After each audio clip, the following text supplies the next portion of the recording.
마귀의 본격적인 역사들이 나타나는 말씀입니다. 창세기 13장과 뒤에 또 17장에 나타나는데요. 사실 하나님의 심판에 있어서 악인들, 의인들을 괴롭혔고 하나님의 뜻을 거스렸고 하나님의 의인들을 또 괴롭히는 이런 악인들을 심판하는 것은 오래 걸리지 않습니다. 그동안 우리가 읽었던 말씀 중에서 일곱인의 말씀, 일곱 나팔의 말씀, 그 정도로도 악인들은 모두 심판할 수 있습니다. 그런데 이제 하나님의 심판에, 말 그대로 최후의 심판에 사람들 중에서 죄인들을 심판하실 뿐 아니라 악한 영들, 어두움의 권세들, 예수님께서 말씀하셨죠. 사도 바울을 통해서 주신 말씀을 보면 가장 마지막에 멸망받을 원수는 사망이다. 그 모든 것들이 이제 멸망을 받아야 되는 것이죠. 그런 역사들이 지금 시작되는 것입니다. 그래, 이 마귀가 악인들이 그냥 자기 혼자 악한 것이 아니고 결국은 하나님의 뜻, 하나님의 말씀, 하나님의 성령, 그것이 없는 자리에 마귀가 차지하면서 자기가 왕노릇하고 하나님께서 받으셔야 될 영광을 자기가 받고 결국 하나님께서 하시는 일을 회방하고 그런 이제 역사들을 보입니다. 그런데 그 마귀의 역사가 화려하고 마귀의 어떤 역사가 오히려 참되고 오히려 거룩하고 오히려 이것이 하나님의 역사인가? 라고 속기 쉽게 그리고 매우 강력하게 역사를 한다는 것입니다. 이런 상황 속에서 사람들은 어떻게 반응을 할 것인가? 의인들은 그것이 마귀의 역사라는 것을 깨닫고 그걸 꿰뚫어 보고 속지 않습니다. 따르지 않습니다. 무릎 꿇지 않습니다. 오히려 싸웁니다. 그런데 마귀가 너무 세요. 그 싸우는 과정에서 넘어지기도 하고 상처가 나기도 하고 고통을 당하기도 합니다. 그게 너무나 힘들지만 그래도 싸웁니다. 끝까지 무릎 꿇지 않죠. 내가 부러질지언정 구부러지진 않겠다. 그런 마음으로 인내합니다. 믿음을 지켜내는 것이죠. 그런데 지켜낼 믿음이 없는 모든 사람들, 불신자들, 세상 사람들, 영적인 감각이 없는 모든 종류의 사람들은 그 마귀의 역사에 굴복을 하는 것이죠. 마귀의 역사에 굴복하는 자들은 마귀가 멸망을 받을 때 함께 멸망받게 될 것입니다. 자, 그래서 의인과 악인을 하나님께서 상 주시고 벌 주시고 하는 역사와 마귀를 심판하는 역사가 사실은 분리된 것이 아니고 함께 역사되는 것입니다. 자, 오늘 말씀을 살펴보겠습니다. 자, 지난 시간의 말씀에 보면 용이 옛 뱀이요 마귀라고도 하고 사탄이라고도 하는 온 천하를 꿰는 자가 있는데 과거에는 뱀이라고 했죠. 에덴 동산에서 그 아담과 그의 아내를 이제 미혹했습니다. 거짓말로 속여서 범죄하게 만들고 에덴 동산에서 쫓겨나게 만들었습니다. 그리고 스가랴서나 욥기서 말씀을 보면 그 뱀이 세상을 두루 다니다가 때가 되면 하나님 앞에 와서 성도들을 참소했습니다. 그리고 세상의 많은 사람들을 거짓으로 속이며 혼란스럽게 만들고 하나님을 참으로 믿는 자들을 회방했습니다. 자, 그 용이 커지고 커져서 이제 용이 된 것입니다. 옛 뱀이. 그 용이 하나님께서 마지막에 이루시는 역사를 봅니다. 여자가 해를 입은 여자가 남자아이를 낳는데 그 남자아이는 철장으로 만국을 다스릴 남자입니다. 하나님에게 대세가 넘어가고 승기가 넘어가는 중요한 역사죠. 그걸 이제 용이 알아채고 아직 그 남자아이가 어릴 때 철장 권세를 쥐기 전에 아이를 낳자마자 삼키려고 입을 벌리고 있더라. 그러나 하나님께서 그렇게 허망하게 마귀에게 지고 그럴 수가 없지 않습니까? 그 아이는 잘 보존돼서 하나님과 어린 양 앞으로 모셔지고, 그리고 여자는 마귀가 박해를 하지만 그 박해를 잘 피해서 결국 자기 곳에서 보존이 되고, 그러니까 이 용이 분노하는 겁니다. 하나님의 역사를 회방해야 되는데 여자를 해롭게 하지도 못했고, 여자가 낳은 남자를 해롭게 하지도 못했고, 그러니까 화가 잔뜩 나가지고 여자의 남은 자손들을 괴롭히려고 바다 모래 위에 섰습니다. 여자의 남은 자손들은 바닷속에서 허우적거리는 사람이 아니라 그들을 부르시는 주님의 음성에 반응하여 육지로 올라온 자들입니다. 그렇다고 내륙 깊숙이 올라간 것도 아니고 아직 바다 모래에 있는 상황입니다. 바로 거기에 용이 간 것입니다. 여자의 남은 자손을 괴롭게 하고 그들과 싸워서 그들을 멸하기 위해서 간 것이죠. 자, 그 말씀에 이어지는 말씀이 13장입니다. 자, 용이 바다로부터 한 짐승이 올라오게 합니다. 오늘 말씀 다음 구절 11절을 보면 땅으로부터 또 한 짐승이 올라오게 합니다. 이것들이 각각 무엇을 상징하는지 다 말씀드릴 수는 없습니다. 그러나 이 두 짐승은 용을 도와주는 용의 졸개죠. 그러나 그 짐승 자체가, 용은 사람들이 보지 못하지만 짐승을 봅니다. 짐승이 화려하고 능력이 대단하고 신비한 그런 모습도 보이고, 그러다 보니까 사람들이 미혹되는 것입니다. 내가 보니 바다에서 한 짐승이 나오는데 뿔이 10이요 머리가 7이라 그 뿔에는 10 왕관이 있고 그 머리에는 신성 모독하는 이름들이 있더라. 저는 이게 용인가 그런 생각을 했습니다. 왜냐하면 바로 앞에 12장에 용을 설명할 때 7머리와 10뿔이 있는 것이 똑같거든요. 차이점이 있다면 용은 그 7머리에 관을 썼는데 여기 10뿔의 관을 썼습니다. 그 비슷한 거예요. 헷갈리는 거예요. 자, 그리고 특징이 신성 모독하는 이름이 있습니다. 다니엘서의 비슷한 예언을 보면 뿔에 입이 있어요. 눈이 있고. 그러니까 실제로 그런 형태의 짐승이 있다기보다 그 환상은 실제 의미하는 또 다른 것을 보여주기 위한 상징적인 환상이었던 것이죠. 그래서 그 뿔이 말을 합니다. 말을 많이 합니다. 그 말에 사람들이 다 속습니다.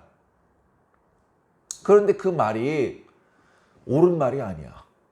하나님을 찬양하며 하나님의 뜻을 올바르게 전하는 말이 아니고 참담된 말을 하는 거예요. 참담되다는 것은 하나님께서 받으셔야 될 칭호를 자기가 가로채는 것입니다.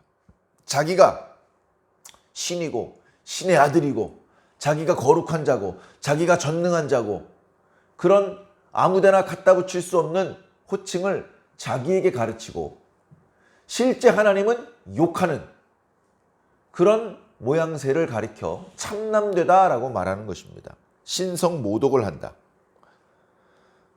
그 짐승의 모양을 보면 그 모습이 표범과 비슷하고 발은 곰과 비슷하고 입은 사자의 입과 같고 용이 자기의 능력과 보좌와 큰 권세를 주었다. 그러니까 이 짐승은 용의 하수인입니다. 자기가 왕이 아니고 자기 스스로 무슨 능력이 있는 것이 아니고 용이 준 거예요. 용이 하나님은 아니지만 자기 나름대로 권세가 있어요. 사람들을 속이기에 충분한 권세가 있습니다. 그 권세를 이제 짐승에게 주는 것이죠. 그래 4절에 용이 짐승에게 권세를 주므로 사람들이 용에게 경배하고 짐승에게 경배를 합니다. 이게 웬일입니까? 경배는 성삼위 하나님께만 하는 것입니다. 하나님이 없는 자들은 용에게 경배할 수밖에 없습니다. 어딘가에 경배를 해야 된다면 참된 신에게 경배를 해야 됩니다. 참된 신은 성삼위 하나님밖에 없습니다. 하나님, 예수님, 성령님께만 경배할 수 있는 저와 여러분들이 되기를 간절히 축원합니다. 자, 그런데 그걸 모르기 때문에 용에게 경배하고 짐승에게 경배하면서 말합니다. 누가 이 짐승과 같으냐? 누가 이와 더불어 싸울 수 있겠느냐? 아무도 이와 싸워서 이길 수 없다. 이것이 최고의 권세다. 이것이 최고의 지혜다. 자, 그렇게 사람들이 속아 넘어가는 겁니다. 하나님을 찬양하지 못하고 짐승과 용을 찬양하는 지경에 떨어지게 되는 것입니다. 짐승이 과장되고 신성 모독하는 입을 받아서 말을 하는데 42달 동안 일할 권세를 받았더라. 그래서 요즘엔 그런 말을 잘 쓰지 않는데요. 과거에 그런 표현을 많이 썼습니다. 특히 이단교에서 많이 썼습니다. 그러다 보니까 그 표현 자체를 쓰면 너도 이단이냐 의심을 받게 되는 것이죠. 자, 예전에 많이 썼던 표현 중에 어떤 표현이 있냐면 7년 대환란이라는 표현이 있습니다. 7년 동안 환란이 있는 것이죠. 매우 어지러운 지경. 마지막 심판의 역사가 나타나는 그런 상황이 있을 것이다. 그런데 그 7년을 3년 반과 3년 반 두 덩어리로 나눕니다. 그래서 전 3년 반은 두 중인이 예언을 하는 기간입니다. 그런데 두 중인의 예언의 기간 1260일이 끝나면 두 중인이 죽죠. 3일 반 만에 깨어나서 그들은 하늘로 오릅니다. 이제 땅에는 더 이상 두 중인의 예언도 없습니다. 그때 짐승이 신성 모독하는 말을 하는 것이죠. 그들이 일할 권세를 42달, 3년 반 동안 얻었다고 합니다.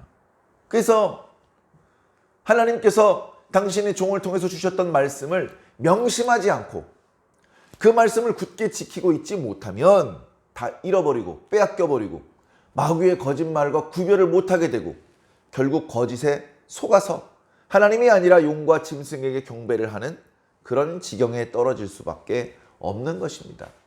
이런 혼란스러운 상황을 7년 대환란이라고 과거에 이름을 붙였죠.